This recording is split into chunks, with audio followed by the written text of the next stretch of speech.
All right, welcome back to my next part in my series on viewer-submitted patches for the Line 6 Helix.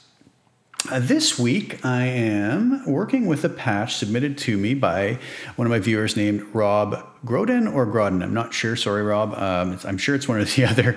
Again, my name gets messed up all the time too, so I apologize if I didn't get it right. But Rob's a great guy. I'd actually helped him with a patch before I did this series, and he asked if he could kind of resubmit it. He had made a couple changes to tweak it the way he liked it, and he just wanted me to kind of check it over. He basically told me that he was pretty happy with the sound, but he wanted to make sure that it was going to translate live and maybe sound the way he wanted it to. So he gave me a pretty detailed explanation as to what he was looking for. But like I said, he also said that he was fairly happy with the overall sound, So I didn't really want to mess with it too much, and I didn't have to. It was actually a very, very good patch Rob had sent me. And it just, again, for my personal taste with this guitar and these pickups, I made changes that I thought might help him. And in the end, Rob told me that he was quite happy with it, and it worked. In fact, actually, no, he did, but he sent it back. He was happy with the first thing I sent him, but he said, I just wish it had a little bit more sustain. So we ended up tweaking the gain up a little bit more, and it was fine. He mentioned something, if I'm not mistaken, in the beginning. He says that he's always afraid of maybe dialing in too much gain so that live, it's going to be too much and maybe not translate the way he wants. But I found in the original patch that there was room to move the gain up, which is what I did in a lot of the snapshots that he gave me. And there was still even room for more. And again, that's such a personal preference thing, right? I'll always move it to where I think, and it's a very simple thing. If whoever submitted it tries it and says, a little bit more would be nice, and then I can do that very quickly. So that's what happened in this. What we're going to be seeing here is the final outcome. I didn't think there's any point in going through the incremental stages. I think I just bumped the Minotaur pedal up a couple points, and that was about it, or 1 or 2 points, and that seemed to do the trick. So Rob told me he was playing a Strat style guitar with a humbucker in the bridge. The closest thing I have to that is my Godin Progression Plus. It's got a Seymour Duncan JB Jr. in the bridge. It's not a super hot. It's a sort of a mini humbucker, right? It's not as high output as some humbuckers, but it's all I had for now. So what I did is I put in the HDR revoicer, which kind of gives it a little bit more punch to it. So anyways, that's what I use. And again, the big problem with doing these videos is I'm not using the same guitar and the same pickups as a lot of the people who are submitting the tones. But anyways, we just do our best and work back and forth like we did. So yeah, in the end, Rob seemed to be happy with it. So what did we do? Well, first of all, what do we have here? Rob sent me in a patch based around the Soldano amps models, the Solo Lead Clean and the Solo Lead Crunch. So he's using two different amps, one for his clean snapshots, and he had a clean, crunch, dirty, and a whammy lead. So let's just talk a little bit about what my initial impressions were. My initial impressions were it's an excellent, excellent patch and could have been used exactly as is without me touching a thing, and it probably would have been fine. But Rob did send me a couple song examples that he was hoping to kind of have it be like for each patch. Now that's a tricky thing because I'm not stating here that I somehow matched the tones of what he sent in. It's more like that I listened to those tones in comparison to what he gave me and dialed in what he gave me to try to be closer to those. And that's really all you can do. I'm really not big on trying to match tones. There's just too many variables involved from the guitar and the equipment that was originally used and the player's hands and the way they play. And so I think we can take something like what Rob did, giving me a song example, taking what he had, listening and comparing, and then maybe dialing in a little bit closer. So for the clean sound, he had mentioned the Pearl Jam song Yellow Ledbetter, which has a really nice clean tone, beginning almost a Hendrixy kind of style of a lot of double stop, chordal lead type things going on at the beginning. Then he had a crunch amp, which he said he was hoping to be kind of SRV-like. So again, that's going to be a tricky thing to get exactly like Stevie Ray played, but it was a good reference point. And then the dirty amp for his leads and whatnot, he said just kind of like a Pearl Jam's, I believe it was Even Flow he mentioned. So I had kind of listened to a couple examples of what he described to me while I was dialing this in. So first off, the changes that I felt I had to make, he has two cabs here. In cab one, he's using a 412 Greenback 25 with a 121 421 ribbon pulled back 4 inches. I never touched that. That was perfectly fine and acceptable as far as I was concerned. Over here for the second cab, he had a 412 greenback with a 421 dynamic. Now, the dynamic is fine. 421 is my favorite of all dynamics, but just to take a little bit of the edge off and still be able to maybe brighten it up compared to the ribbon mic, I decided to change that out to an 84 condenser in my version of the patch. So that was one of the main changes I made for all of the snapshots, was changing the 421 to an 84 condenser. And I also took his high and low cut block, and he had his set at 9 kilohertz, and I changed that up to 11 kilohertz, okay? Just to give it a little bit more cut for live without allowing it to get too abrasive. It was my goal. So those are the two kind of global changes. So on the clean sound, what are the changes I made? Basically on the amp, I went and made a few small tweaks. On the bass, I increased it to 5.4 from 3.5. I believe on the treble, I knocked it back from 8.5 to 7.8. And the presence was 7.5 to 7.6 when I went back and looked at my notes. So that might have just been a tweak that I didn't reset. That's not going to make much of a difference at all. But those are the differences. On the reverb for his clean sound only, I bumped the decay up from 3.4 to 4.9. And I was just going by that Pearl Jam song, Yellow Ledbetter, that he had mentioned. It had more of a longer tail to it, to my ears. So I dialed that in. And again, Rob never mentioned anything specific about that, but I think he liked it. And if not, it's as simple as dialing that back. That's not going to be major. The other thing I did on the clean channel was, again, I focused on the compression. And Rob did a great job on this. What I did is I changed his release time from 50 milliseconds to 100, just a small tweak. And what I did is I took the mix down from 100 down to 50, and I did that parallel compression thing again, just to allow some of the pick attack to breathe through a little more, get a little bit more dynamics in that sound. It was maybe just a little bit too squashed. And then I had to adjust the level also, just to, because of the changes in the compression, I had to balance it off at the level. That's not really going to have a tonal effect rather than a volume effect. So let me see here.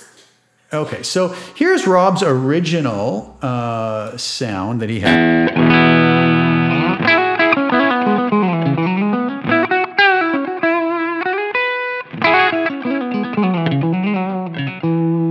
Perfectly fine. The only thing I found, now again, that's with my bridge pickup. He may not be using that. He may be doing a necker.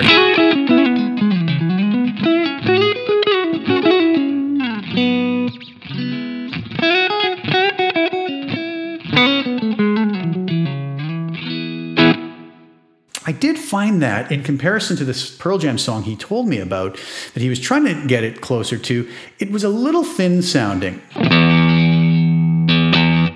That bottom note didn't have the same fullness. So on my patch for it, with the changes I told you about,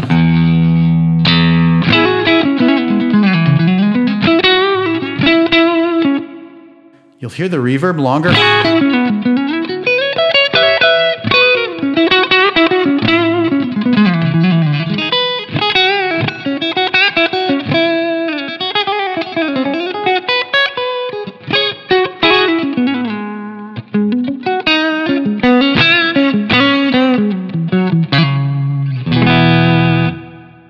So it just filled the sound a little nicer, I found. So here is Rob's.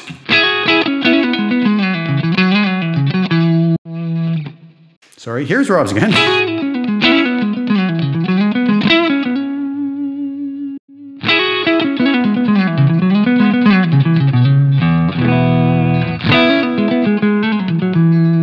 And there was mine. Subtle changes, but I think it just gave it a little bit more fullness and life to it. So, and I think from what I could tell, it seemed Rob was pretty happy with it. I'm just noticing one other global change I made was to the EQ. Rob had the low EQ set at 220. I changed it to 180 hertz. He had other way around. He had it at 220. I set it to 180. He had this at 500 hertz in the mids, and I changed to 390. And then he had it down 3.4 dB. I did 2.5. And then the upper one he had at 5.6 kilohertz. I have it at 4.6 and set up 2 dB. So very similar, little tweaks just to kind of get all these snapshots a little closer to what he was describing. And again, seemed to work fine for him. Okay, so let's move on to the crunch tone that he had going, which now moved to the Soldano lead channel. Let me just get these set up so I can switch between them. Okay, so Rob had mentioned an SRV style tone here, which is going to be a tough thing if I, to nail down exactly, especially with different guitars, and even just simply that I'm not starting from scratch here. I'm not going to obviously change Rob's whole thing. He had a really good thing starting off here. So Rob's original sound was this.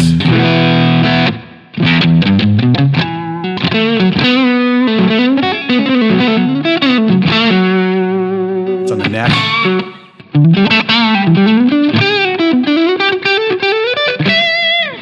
Bridge.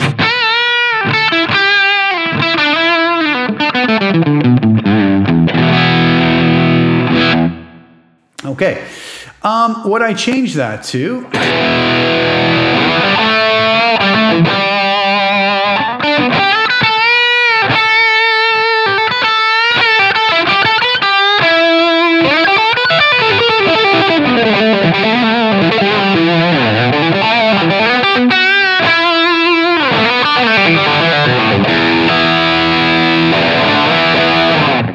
Okay, smoothed it out maybe a little bit, just contoured the frequencies a little different to what I was thinking might work, added a little bit of gain to it. One thing I did do on cab 1 is I moved the distance of the mic. Rob had it set at 4 inches, I put it at 7 inches, just a decision I made at the time.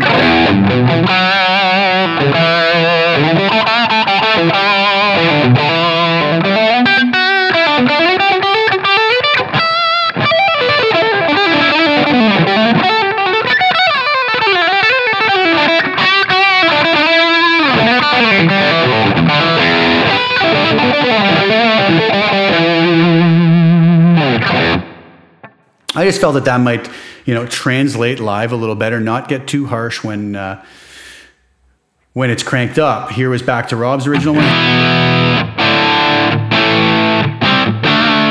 Perfectly fine. I mean, it's going to work. There's a little slight edge to it that I wanted to maybe kind of dial out and.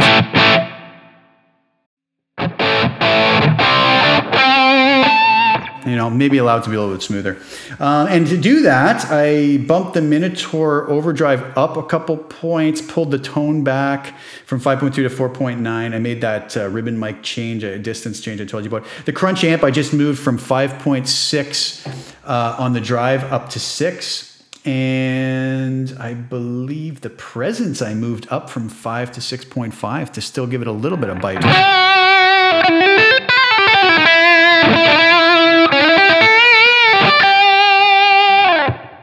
But I kind of like that, and I'm not sure if Rob said he sometimes uses that for lead. I wanted to set something up that could also be good for that. And then on his really dirty amp, let's just get this set up here. The same global changes applied, but I just added a little more gain to the Minotaur again, up from 2.5 to 5 because he wanted that extra little boost. Again, on mine, you'll see the drive of the amp went from 5.6 to 6.5, and I believe I added a little bottom end to it. And this was to kind of get what he was describing with the Pearl Jam even flow tone. And if you'll notice, I pulled the ribbon mic back to 4 inches from 7 inches, again, just to give a little more bottom end. So Rob's original dirty sound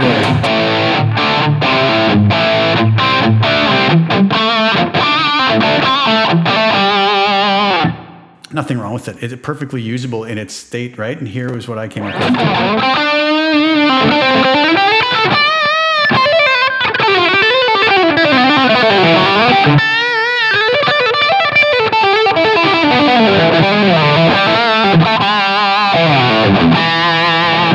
I was trying to give him enough gain, but when he cranked it up live so that it wasn't going to be ear piercing and have that edge to it that a lot of people complain about. So I wanted something a little bit smoother, right?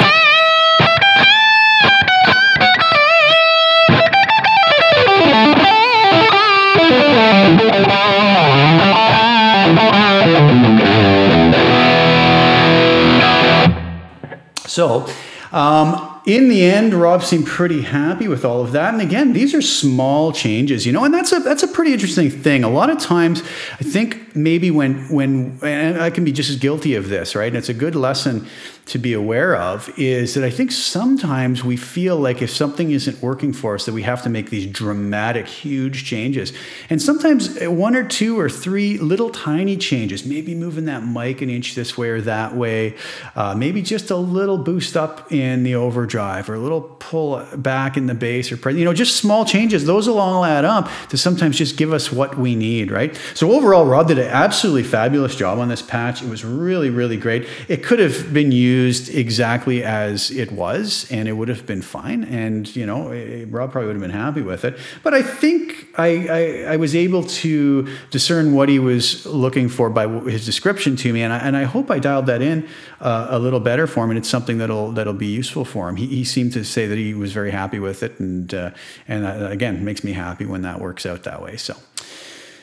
So there we are, another in this series. I'm off to shoot another one of these right after this, as I have another one ready to go. And yeah, please like the video, subscribe if you haven't already, and share it if you don't mind. I'm enjoying doing this and helping some folks out when I can.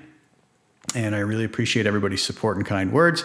And this has been a really, really fun exercise in just getting to know some more people a little closer in conversing with them about their tones. And there's just so many great people in, especially in the Facebook Helix group. What a great group of people. And a huge thank you to Chris and Chad, Frank from Line 6, and just everybody that is on that group is just really helpful. And it's a real joy to be part of that group, and I'm just happy to make some sort of small contribution that I can. So appreciate everybody's support from there as well, and hope it keeps growing. So anyways, until next time, thanks for watching, guys, and we'll see you soon.